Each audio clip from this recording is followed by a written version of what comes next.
And welcome into the Strike Zone on 104.5 The Zone. I am Joe Hunk. You can follow me on Twitter at Joe Hunk. Or if this is your first time and you don't know how on earth did I get this amazing place where I can watch Zone TV? Well, if you found us on Facebook, Twitter, Twitch, YouTube, no matter where it is, just know every single day, every single live show that we do on 104.5 The Zone, you can watch on Zone TV. So make sure that you follow us on all of those social media platforms, so that not only can you watch and listen, but you can also interact. The F&M Bank chat is wide open for you right now, so you can start getting those chats and those comments in about some things that we're going to be talking about tonight. Major League Baseball draft took place. The All-Star game and Home Run Derby took place over the past few days.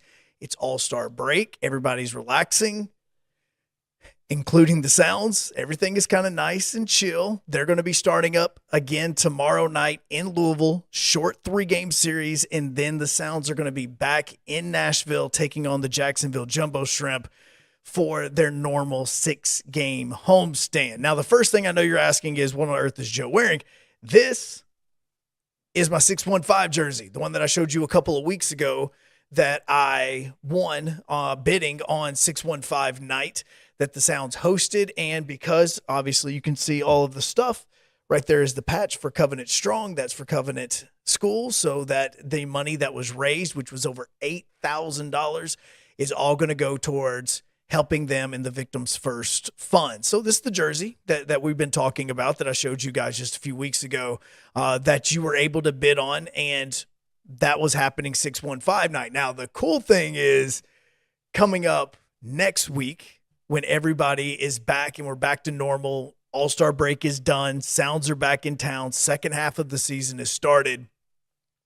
The Sounds have some pretty cool events taking place coming up over the next few. Some of these are going to be something that you kind of need to know about beforehand, just so that you can make sure to make plans to be here, because not only are you going to have your traditional things that the Sounds are going to be doing, like Throwback Thursday on Thursdays, which we will be broadcasting live out here once again during the game, but you also have the celebration of Dolly Parton's half birthday.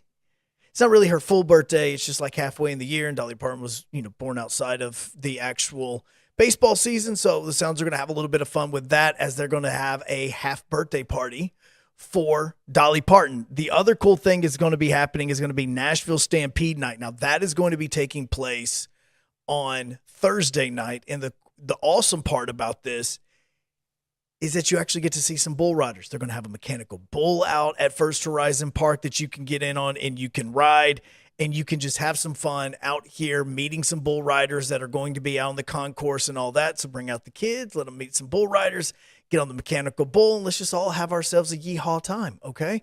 Yeehaw. Yeah, there's a brewery. Yeah, okay. Also, Friday. Let me check my watch. Yep, that's right. It's July. Christmas in July is going to be happening Friday night. They're going to have all these promotions that you can have Christmas in July, season ticket, our premium season ticket offers. There's going to be oven mitts that they're giving away, beanies, lanyards, all this stuff that you can have just as you're going to be enjoying Christmas. And then there's the bachelorette bachelor thing, which I'm still getting information on, mainly because I'm not a bachelorette guy. But it's going to be something that they are going to be doing here at the stadium. It's going to be fun because they have former bachelors and bachelorettes that are going to be here. They're going to talk about the show, their experiences on the show, and you're going to have some questions and answers that you can have with. There's going to be a panel that you can go to if you or your wife or girlfriend or female friend that you're trying to make your girlfriend or female friend that you're trying to make your wife, you can bring them out here. It's a horrible explanation to just say, look, this is a great opportunity for you to have a first date or something like that at First Horizon Park. That's all I was trying to say. Okay? That's it. That's the way I was going. Is this a sly way to go, you know what? I think she may appreciate this, and we get to go to a baseball game. It's a fun date. And not saying this for me personally, I'm just saying this that because of everybody that needs to know, Sunday is going to be a night game, 6:05, and it's Auburn University night. I'm just letting you know. It has nothing to do with the fandom. It's Auburn alumni night. Money's going to be raised. All of this as well. You're going to be able to run the bases with the kids after the game. Okay, That's all the things that you need to be prepared for. That's going to be happening next week when the Sounds are back in town for that 6-game series against the Jacksonville Jumbo Shrimp. Now, there's other things as well, as you're probably sitting here and asking yourself, hey, Joe, I thought you said that you were going to be at Splits Happens at King's Dining and Entertainment. Look, man, I've got this covered, okay? I have this covered. I have the strike zone right now. If you're at the event, if you're going to the event, I'm going to be there. I've got to be there for my team, whoever that is, okay? I'm not even 100% sure. I don't care what happened on the show today. I'm just telling you, I'm going to be there right after I wrap up here from First Horizon. I'm hopping on the interstate. I'm going to get back to Kings so that we can all bowl and whatever team I'm on can win, okay? I told you, and I've been telling you for the last 3 days, I have a plan, okay? I have a plan. This is all mapped out. It's up here. And because I can't get it from here to here, that's the reason why I'm not telling you the plan. But trust me, I'm going to be there, and I'm going to help my team, and we're going to win. And I'm not going to suck the way that I did last year because I'm still blaming the lanes.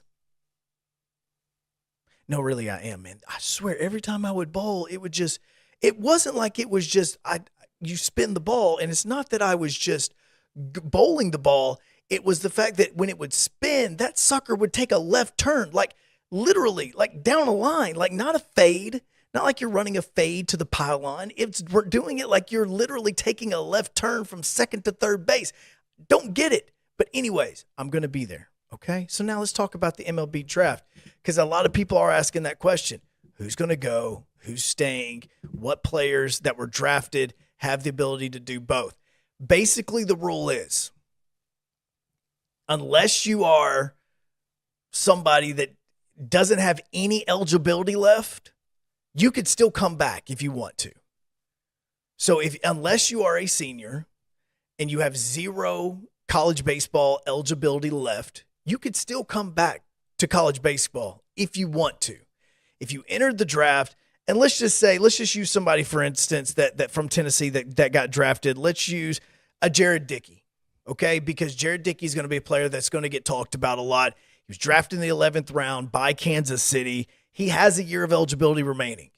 It doesn't mean he has to use it, but it also doesn't mean that if he thinks that he can get drafted higher than the 11th round, then he could possibly come back, try to improve his stock, and try to get drafted again.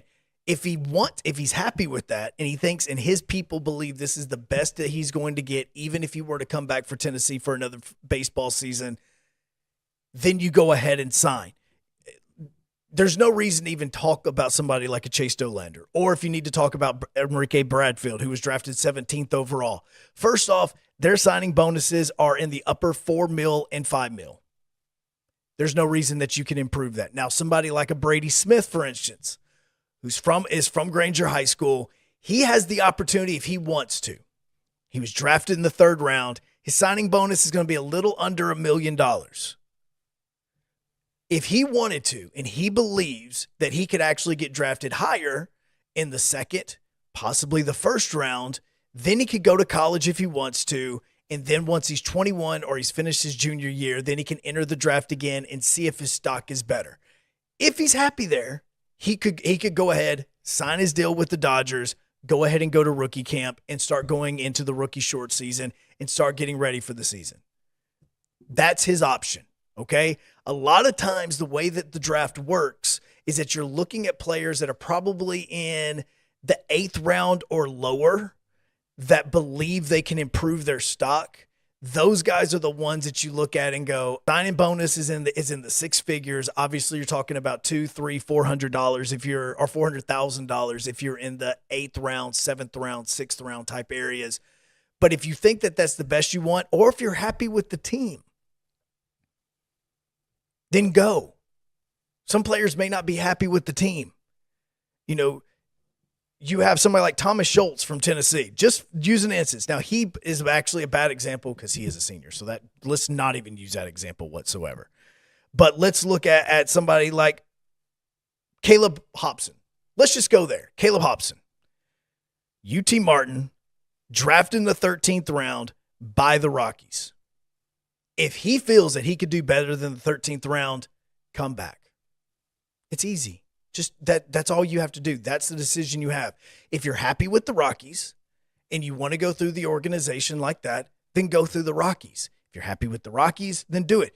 Like, there are players that you can look at throughout all of this that if they have the eligibility left and they don't want to be a Red, or they don't want to be a Royal, or they don't want to be an Angel, okay, come back, continue to work harder, especially if you're a junior or senior or 21 years old. That's the kicker in this, because even if you're, say, a redshirt sophomore, but you're 21, you can still enter the draft. We've seen that with the Vols. If that's the case, then you have the ability to come back, re-enter the draft next season, and improve your stock. That's fully up to you.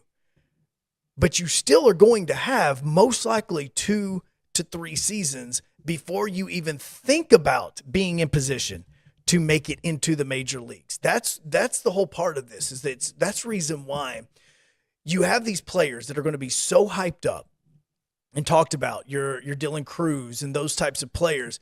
But we cannot forget that they still have to go through 2 or 3 seasons of minor league baseball. There are very, very few circumstances where a player goes from playing college baseball and then in the same season they're playing in the major leagues. Now, Skeens is one that under the right circumstances, you could truly see that happening. But the only reason that would be something that Skeens could potentially do would depend on what the Pittsburgh Pirates are doing in the playoff race. I know we're at the halfway point. I know that we're about to start the second half of the season tomorrow, but you look at what the Pirates are, 8 games under 500 right now.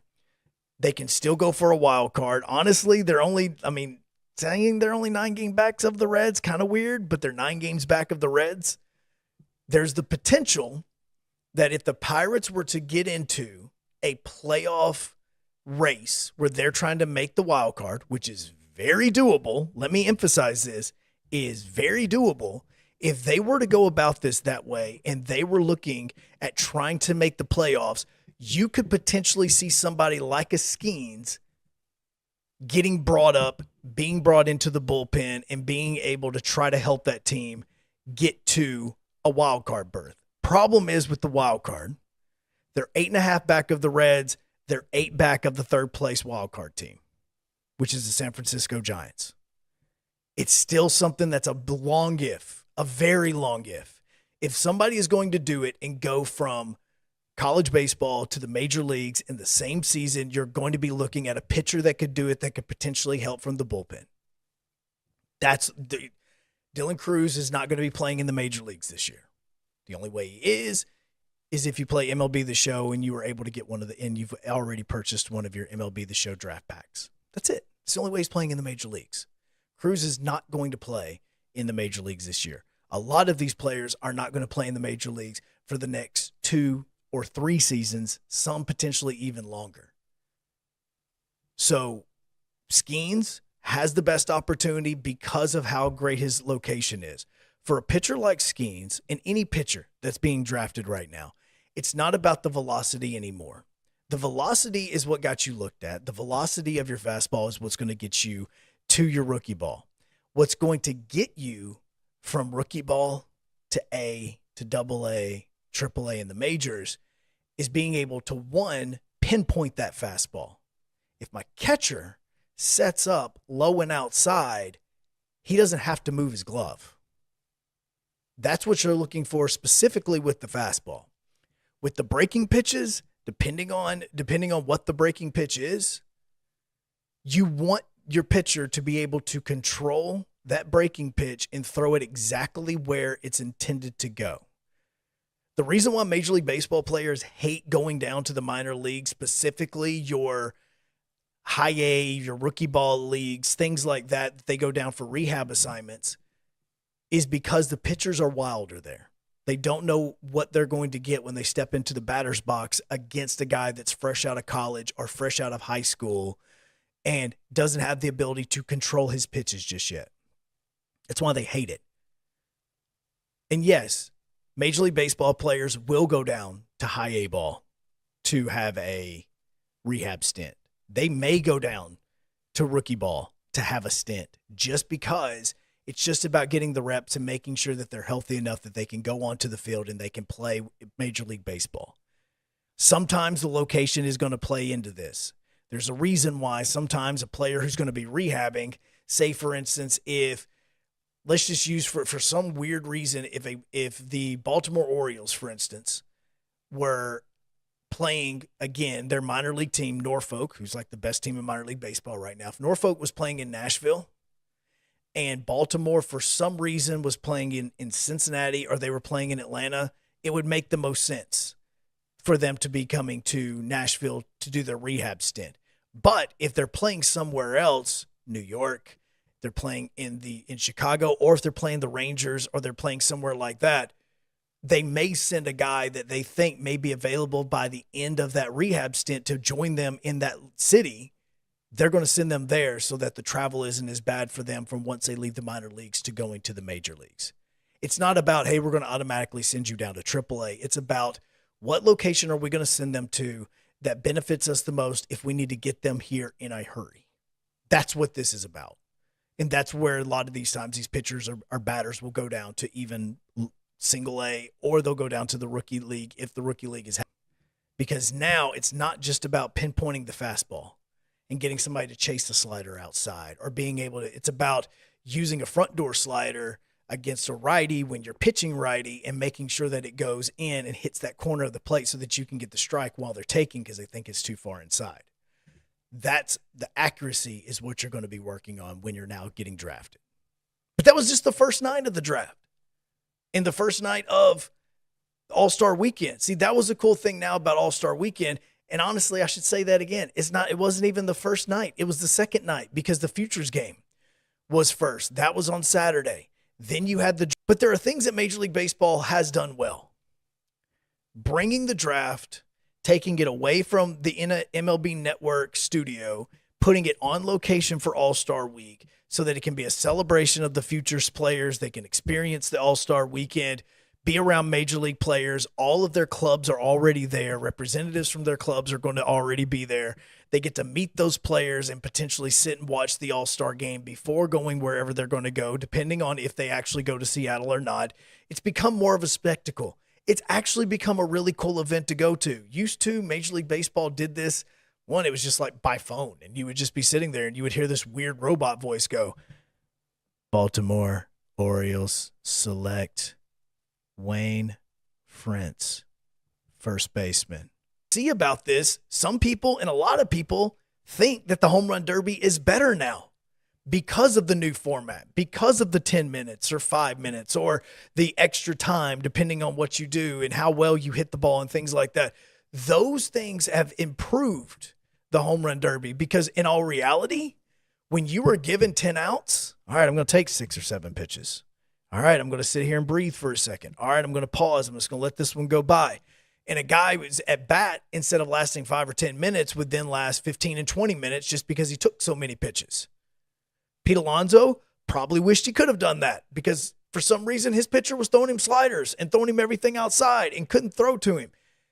This is why there's a strategy to the Home Run Derby. And we talked about it on 3HL. And I said, look, things that you look for, you want to find a pitcher that can hit the spot that you like every time. If you don't think that's important, go back, rewatch the Home Run Derby, and watch the pitcher that Vlad Guerrero Jr. had thrown to him.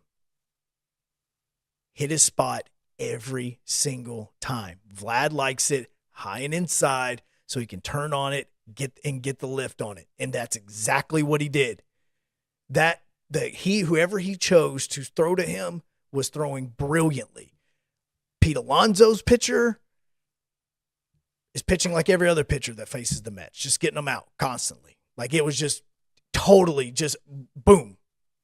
You sabotaged him because he was not going to be successful because all of his home runs had to go oppo because you kept throwing him outside. So the Home Run Derby and the format that it's in now, and you're going one versus the other and one against another, see, that's the whole thing. Look, think about this.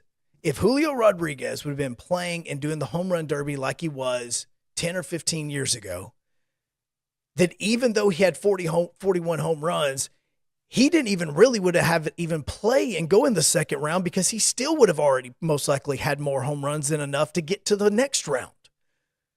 Whereas now, even though he hit 41 in the beginning, he goes into the second round and he's so tired. He is so tired because it wears you out.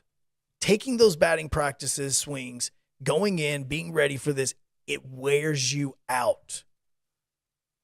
So, yes, everybody fell in love with Randy Arozarena, but he was dead tired by the time that he got to, because if I hit whatever I hit, I can walk away. I'm good. I'm done. Okay? That's what I want to do. Those things are positives. Uniforms are not.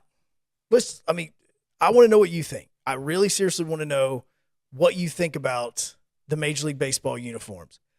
I have seen there's been a small group of people that enjoy the teams wearing the same uniforms. There's a very, very, very small group of people in this. I know why Major League Baseball will do this at times.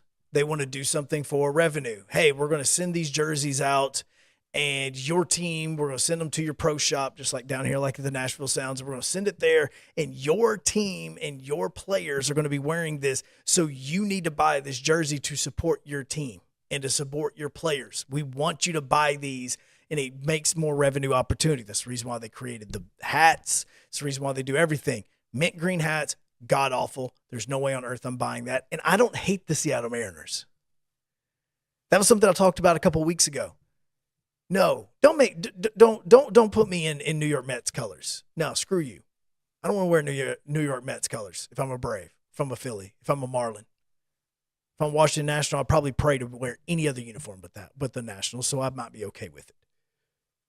But don't put me in a Mets uniform. No, Let me wear my team gear. Let me do this. Put a jersey on sale that has the patch on it and let people buy it that way. I don't know anybody. And I look, over the next 3 or 4 months, I may go to a baseball game that's outside of Seattle and the Mariners are not playing in that city. And we may say, look at this. Basically, baseball actually got it right. Look at all these jerseys that everybody's buying because they actually loved them. The jerseys didn't look bad. It's the standpoint. Don't give me something I didn't need. Because there's a lot of cool things in Major League Baseball that we've already taken away. You can, whatever you feel like about like the DH rule, and I mentioned that a second ago, but you didn't need to change or adjust the way the All-Star game went from a optical standpoint of looking at the players. Having all the different uniforms on the field is one of the coolest things and might be the only cool thing about the All-Star game. It may be. You tried the this one counts thing and, you get home field advantage in the World Series. If that, like you tried that, players weren't really a fan of it. They voted it away. Can we please vote on this as well? I need a spreadsheet. Give me a spreadsheet of all of the players' jerseys that have went on sale, and I need to see if Major League Baseball is actually making a lot of money from selling these jerseys. Because the excuse of, we're doing this for revenue and fans love it and they're buying it. No, they're not. I don't know a single person that picked up a Denver 2021 All-Star game jersey. Never seen one in the wild. It's like Bigfoot. I'm walking around and I'm going to a Rockies game. I'm not seeing a Rockies All-Star jersey. Like, I'm just not, okay? I'm not going to Texas and somebody is wearing their All-Star jersey from 2021 or that god-awful thing that they had in 2022 be in Dodger Stadium where you were having them wear like gold and black and white and all this. No. Like, if you're going to do the jerseys and you're going to do the uniforms, could you at least do something cool? Like, if you're going to be in Dodger Stadium, could you have not had that more of a celebration for Jackie Robinson and had everybody wearing like 1950s LA Dodgers stuff, and instead of Dodgers on the front, it just said American and National? Like, at least then everybody would have enjoyed it and had everybody wearing 42. And we just made a big spectacle about this the way that we do April 15th and said this All-Star game is for Jackie Robinson. And let's do that. That would have been awesome. If you're at least going to do something, make it fun. This is just blah. And I love the All-Star game. I've watched every All-Star game like multiple times when I was a kid. I'd record it and rewatch it. I would watch it again. I'd watch the Home Run Derby again. I'd watch everything over and over and over so many times because I love seeing all the different uniforms on the field at the same time. First one I can remember was like the 1994 All-Star game. It was in Pittsburgh. The NL was playing. My favorite baseball player that I grew up loving, Fred McGriff, comes in the ninth inning, hits a big home run. The Braves players are all excited. The NL is all excited. The game goes into extra innings. It's so much fun to watch. 95, 96, matter of fact, 97. Never forget 1997. Barry Bonds, San Francisco Giants, very first at bat. Not only does he hit a home run at Coors Field, but he literally hits the banner that was hanging down that had the Giants logo on it. Boom, popped it. It's the coolest thing about this. Like, you can go through all the years and think, but the best part about it is when you have all the different uniforms. That's the coolest thing. I would have been okay if every single Brave that was in this, which there were 8, or, oh, they're the away team. Give me the reds and grays, because Braves have worn that. Give me the city jerseys. Give me these, like the City Connect jerseys. Give me all this stuff. Let me wear some of my retro jerseys. Let's just make it fun. But don't put me in the same uniform. Like, just don't. Unless you're a diehard baseball fan, some of these guys were coming out of the bullpen. Some of these guys were coming off the bench, and your non-diehards had no idea of who these guys are. I can guarantee you tonight, if I were to go home and play MLB The Show, I'm not seeing anybody that's downloading the AL and NL uniforms and putting that as their uniforms to wear in Dynasty mode. I just know they're not. City Connect ones? Absolutely. Especially if you're rocking those Reds blacks. That thing is legit. Those uniforms are cool. I'll wear those. I'd rock those. But come on, give me something a little bit more fun than this. Please do that. None of this garbage about, oh, we're selling these jerseys and we want all these players. And this is what Shohei Ohtani would look like in Seattle Mariners colors. This is what this person would look like in Seattle Mariners colors. Look, the only players that people that were at that stadium knew, diehard fans and non-diehard fans, was which ones were former Astros that played in 2017. That's all they cared about. So we could boo them. That's it. It's the only thing. Everybody knew that. Outside of that, nobody cared about those jerseys and those uniforms. Stop it. Okay? Stop it. Before you get to Atlanta in 2025, which I'm saying that because Atlanta is an option for 2025 and Major League Baseball owes Atlanta for that garbage that they pulled in 2021. Before you get back to Atlanta in 2025, get rid of this garbage of these dumb uniforms and get back to them being able to wear their cool uniforms, which is the ones they wear on the field every single day. What I would like is for some cool uniforms to be on this field or in this city or in Middle Tennessee, because I try so hard every single time whenever we sit down and I think, what are we going to talk about on the Strike Zone tonight? What are we going to hit on? Expansion's always going to come up. And it's and every single time, it's not because I want it to come up, it's because something new comes out. And in 2023, this city is waiting and waiting and waiting for Major League Baseball to finally make the decision to bring waiting deal with Las Vegas to be finalized. And the city of Tampa to finally figure out if they are or are not going to give the Tampa Bay Rays a stadium. The Oakland A's deal is almost done. They have one more vote when it comes to the actual city of Las Vegas, Nevada. Once that vote is done, it's going to go to the governor's desk. The governor has already said that he is going to approve it. And then it goes to Major League Baseball, which numerous sources have said that if it gets in front of Major League Baseball, they are going to approve the move. The mayor of Oakland was in the proposal that the city of Oakland has put together for the Oakland A's. It's too little too late. They're going to be gone. Oakland's a dying city. Las Vegas is a growing city. You want to leave Oakland for either San Francisco, which they can't do, or they want to move to Las Vegas. One of the two is going to happen. They're not moving to San Francisco, so that means the only other option is Las Vegas. That deal is going to happen. The Tampa Bay Rays is now the free agent that everybody's waiting to sign so that the other deals can start coming in. In the NFL, Major League Baseball, NBA, we all see it every single year. There's the one free agent that everybody is waiting on.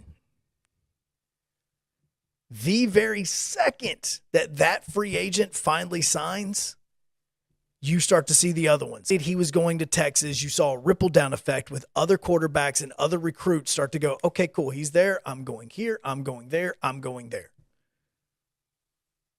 It's like the dam flooding, and it's just that one little stopper is just right there. And the moment that sucker goes out, all the water starts to fly out. Guess what? The reason why the Titans haven't done anything else free agent-wise is because they're still waiting on one particular person. They are. We know who it is. The moment that guy finally figures out what team he's going to, then everybody can do whatever they need to do to try to get and improve their wide receiver room. We all know what we're waiting on. I'm staring into the camera for a long period of time because I want you to know, yes, we are waiting on this. But until that decision is made, no other decisions can be made. The part with Tampa is that if they choose a city, this is the city they're most likely going to choose. This is it.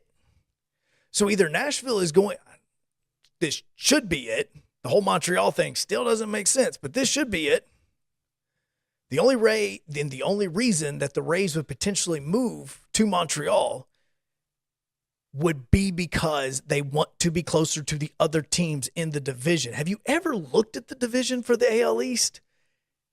The Rays just don't make sense at all. You have Toronto, you have Baltimore, you have Boston, you have New York. They're all just right there, all huddled up around each other. It's probably like an hour-long flight to each one, maybe hour and a half. No big deal. But then you got Tampa, and Tampa's way down here. It doesn't make sense at all. So unless Tampa wants to say, you know what, we want to stay in the AL East, and we want to move up to Montreal so that we're all around all these teams, all right, cool. Go ahead and go about that way. But if you're looking for the city that's going to be able to grow the most, because the city is growing, this is going to be the one. Either the Rays are going to move to Nashville, or Nashville's getting an expansion team. One of the two is going to happen. And again, I know the questions are coming in. I can see them on the F&M Bank chat. I still say, as I'm sitting here right now in Suite 2 at First Horizon Park, staring at the guitar, I'm the one that believes the Nashville Sounds should be promoted. And no matter if it's the Tampa Bay Rays or an expansion team, the Nashville Sounds should become the Major League Baseball team. That's my belief. I don't want a new team name. Nothing against the Nashville Stars. This has nothing to do with that, because I think the legacy of the Nashville Stars and the legacy of these guys behind me, the Elite Giants, are ones that we definitely need to remember and definitely need to talk about more, and they don't get enough love, and we're going to talk about them a little bit more coming up in a few weeks. The Sounds need to be promoted. That should be the move. That should be what happens. So this isn't anything against the Nashville Sounds. This is something for the Nashville Sounds, because they have become so embedded in this community. That guitar, whether it's the second edition or third edition or whatever edition you want to say that is, that guitar needs to be wherever the brand new baseball stadium is going to be, so that they can continue that legacy. It's my belief. It says this is something for the Nashville Sounds. This community, this franchise, the people that are working down the hall day and night here deserve that promotion to the major leagues, because they have been embedded in this community and they do so much for this community. That's it. I would say this every single time if I have to. I'll say this every single stream that we talk, every single show. Hey, Nashville Sounds need to be promoted, whether the Tampa Bay Rays become the Nashville Sounds or the Nashville Sounds become the new expansion team. This needs to happen. I'm rocking Nashville Sounds gear right now. Every single person on 3HL has a Nashville Sounds jersey. You have multiple people throughout the city that love the Nashville Sounds. It's the only logical explanation. And again, here's the other thing. If that were to take place, this isn't anything against the Nashville Stars group, because I think that everybody that works for the Nashville Stars should also be incorporated with the Major League team. You have the Nashville Sounds and the Stars have all worked so hard to try to bring Major League Baseball here, that every single person that's worked over there in their marketing and trying to get all the information out and helping with every single thing so that Major League Baseball never forgets that Nashville is here, they deserve to be a part of this as well. It all deserves to work together. It absolutely needs to. So let's get it done. And Rob Manfred, let's try to at least go 1 week without having to talk about something dumb that you do, unless you do something smart like, hey, this was the last year of those uniforms, because it was awful. The game was great. The problem is a lot of people that are just casual fans watching the All-Star game for the very first time, they have no clue who some of these players are. The player that was named the MVP for the game yesterday, or not even yesterday, God, I'm having all my days confused. Tuesday, the player that was named for that, I promise you, if you were to ask 100 casual baseball fans, they could not tell you who that is. I would say 75% of them couldn't. But if he was wearing his uniform, they would know where he played. And that would grow. It would help grow the sport. Do it. Okay, I need to get to Kings. So I'll be down there. Splits happens tonight. Don't even know what team. Not even 100% sure. But I will see you there here in just a minute. Make sure that you join us next Thursday. We will be back live.